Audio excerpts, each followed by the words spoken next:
So let's get to play with color.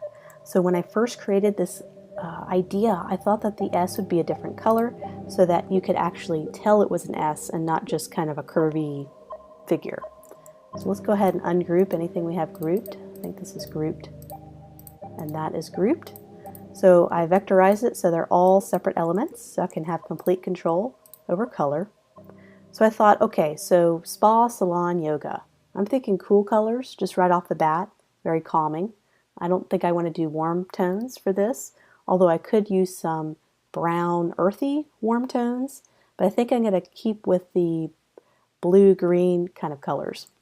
So let's try out, and we're just kind of playing around here, guessing what would work. I wish I could get live feedback from you guys to get ideas, but fortunately I can't. Let's pair that with a light gray, see if we like it. So that's an option. Or keep that dark. So the S really pops out and you can see that we're playing along with the beginning letter of swan.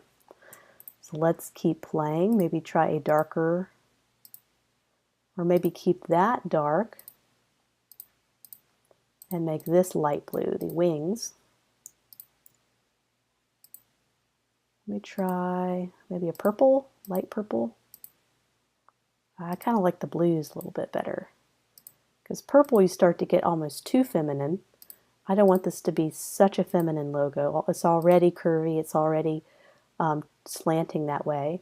That's not a bad thing. I just want to make sure I appeal to as more people as possible with it. I could bring out the blue in the lettering. That is an option I would present, but I personally don't like it as much, but that could be something. You never know what a client's going to like. They usually like the ones you don't like. That's just how it goes sometimes. Let me do more subtle colors. Let me get everything lighter. And if I ever get stuck with choosing colors here in the color panel, I will go to swatches and load my library of swatches right down here. There's a lot of good default swatches. And sometimes this can kind of help me get started. And you can also download swatches off the internet if you want a certain kind of palette. So this helps. If I want to go with those earthy tones, there's some really good earthy tones. That looks good. How can I do that with contrast?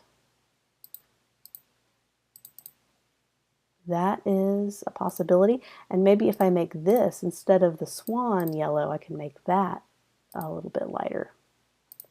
But once again, when it's zoomed out, I'm not going to see that. So I think it would probably look good with our cleaner sans serif font. That'll pop out better than this one over here. See, with that color. That's an option. It's almost too much contrast. So let me see if I can pair that with something. I don't know. This is where there's a little bit more, they call it subjectivity. Ooh, that's subtle. I like that. Where everyone has their own preferences. What I like is not what you like. You may go, that's hideous. That's okay. It really matters what the client likes. And if the client likes it, then I like it because I get paid. So in the end, sometimes the client wins. So that's why it's good to present options. And I can already tell I don't like that one, so I'm just going to erase it. I don't think I like that one either. It's okay. But we're getting some final contenders. Let's do one more because we can continue to do this for so long it ends up wasting a lot of our precious design time. So let's kind of wrap it up with colors. Of course, you can always do a mood board. You can sit down with the client and ask them what kind of color palette maybe they have in mind. Maybe they're painting their walls a certain color and you can derive your inspiration from what they're doing with their interior design. So there's a lot of different ways to get inspiration for colors. You just don't have to guess. There can be a source of inspiration from somewhere else.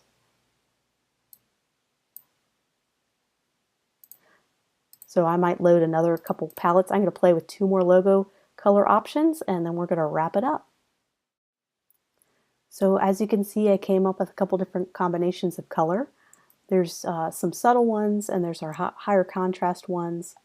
I even tried one with a brighter color, and I brought in a watercolor texture. I'm going to copy paste this. I actually drew this in Procreate, this little watercolor texture, and I applied it to just the S using a clipping mask. So you can see I have one that has a kind of a blue watercolor texture, which would be great to use in some cases. I won't be able to use that on embroidery or smaller print items. So I think it's good to present a couple of these to the client. I'm not sure which one they would go for.